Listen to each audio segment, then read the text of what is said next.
What's up, guys? All right, it's me today doing this alone. My other better half is busy just taking care of some errands. I just figured I'd come in and touch base with you guys and say what's up, what's up, what's up.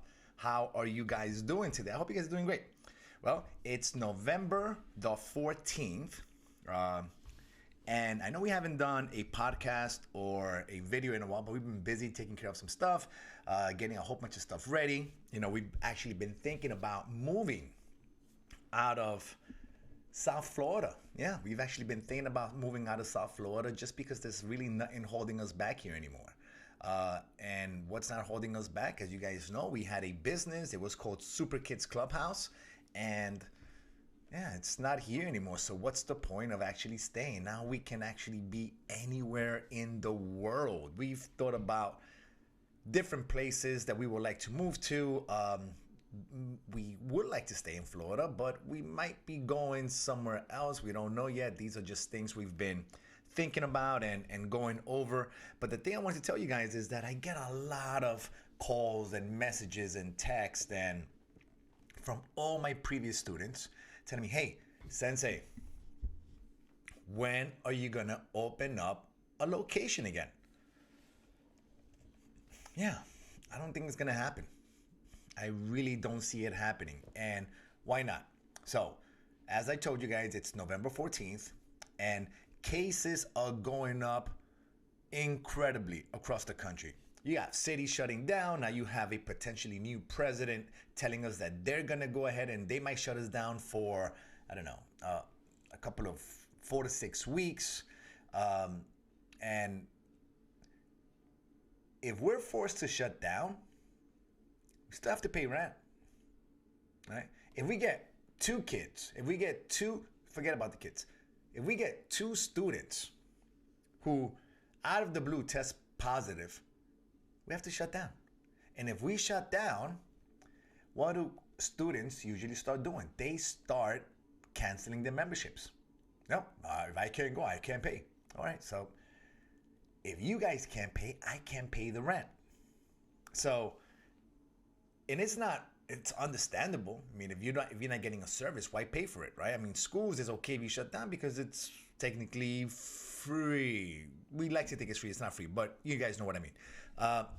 And if we have to shut down for 2 weeks, people drop out, can't continue teaching.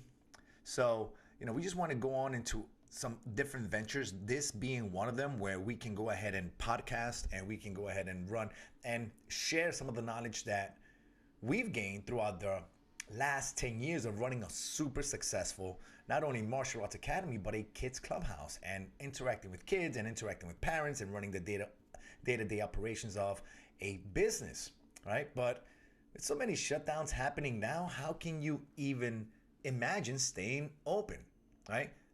Like, it's so uncertain. Like before, the only uncertainty was not getting customers in. Now the uncertainty is your own city or government telling you, hey, you have to close down. You cannot remain open. What do you do then? And the funny thing is that when they force you to shut down, let's say they shut down a city again. Let's say they shut down, especially down here in Miami, where the population is just so large. So large. So the probability of somebody being infected, it's a lot higher.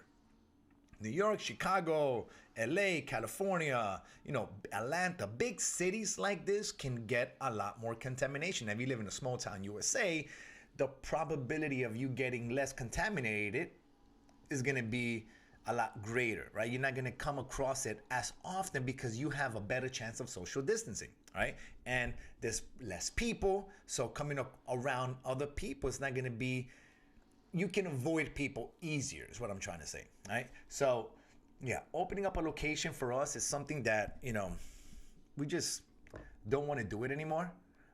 Just because of the uncertainty of it, just because of being forced to shut down.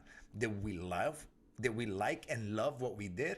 Absolutely. We enjoyed every single time of it. We enjoyed teaching the kids. We enjoyed teaching the parents. We enjoyed hanging out with kids and seeing the different personalities that kids have and the different attitudes and charisma and laughter that all these kids were bringing. You know, when you hang out with kids, you kind of stay young at heart yourself.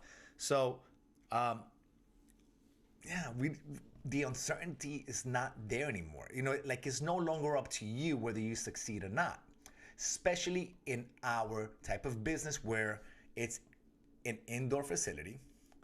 Two, where you're at the mercy of an outbreak of somebody not taking care of themselves or not being precautious enough to take care of themselves and keep themselves healthy and catching this contagious disease, the Rona, and coming in and all of a sudden, nope, you have to close down. Or numbers go up, oh, we have to shut down. The problem is that they never shut down the banks, right? So us shutting down is not an issue. The issue is that the banks don't shut down. The banks keep charging our landlords the mortgage. So it trickles down. The landlord now has to go ahead and charge rent so they can pay for their mortgage. Otherwise, they'll go into foreclosure and then everybody's out of business. So it's very unfair of how it's being worked out, you know, and I mean, is that I get so many people tell me, Sensei, when are you opening up again? Sensei, when are you going to open up your business again? Sensei, when are you going to have your location again? Yeah, it's not going to happen. It's too uncertain. I can't take that risk. You know, I just can't take that. And it's not the risk of being scared of the Rona, it's being scared of being forcefully shut down or fined because a kid decided to take off his or her mask. You know, there's just so many variables and so many negative variables that maybe having an indoor facility where the more people you have, it's better, of course, because you're gonna be making more income. But it's very hard to be able to take that risk now, you know, and I'm not gonna keep digging a hole where I'm gonna put myself and my family at jeopardy of losing a lot more than we've already lost. So we're going to be going on to other ventures, right? So the last couple of months we've been able to, you know, we've been setting up our next plan because at the end of the day, we are entrepreneurs at heart. And regardless of a pandemic or not, but I think the pandemic has opened up other ways of generating income. And as an entrepreneur at heart, I feel like, you know, we're finding those ways. And that's one of the ways that we want to go ahead and we want to proceed with and make a change in our lives. I mean, I've been teaching martial arts now for 25 years. You know, it's been 25 years of me teaching martial arts or having a martial arts studio in some way or another. So we really want to go ahead and venture off into other things and find excitement again of seeing something else grow. We do have the capability. We do have the knowledge of being able to grow another business and being able to go ahead and dive right in with all our entrepreneurial spirits and our charisma and our love and our passion into these new ventures that we want to go into. So, you know, if you guys follow along, I'll make sure that we keep you guys posted, we keep you guys updated. But yes, those are our plans as of right now. And sooner or later, we will be leaving South Florida. And, you know, we've been in South Florida now for, 17 years. And, sometimes change is good. And, and the only constant thing in life is change. So if you embrace it, you won't be scared of it. Now, if you don't embrace it, now you're just going to be fighting the current. And that's not what a martial artist does. A martial artist doesn't just go ahead and pick every fight. A martial artist flows with the punches. I'm not going to start getting hit constantly because it's not the right thing to do. Sooner or later, you're going to get knocked out. So if this serves as an advice to you, if this serves as a motivation to you to not be scared of trying something else new, and like I say, what else are you going to do in the meantime? In the meantime, I'm saying of being alive. In the meantime of having this thing called life that we have. Are you going to sit down and just wait? No, we're going to die anyway. one day. So might as well try something new, try new things, go out there, explore, find your passion, and maybe we can find passion in something else. I think martial arts will always be a part of my life just because it's something I enjoy teaching, and I enjoy the art of teaching. That's something I'm really passionate about.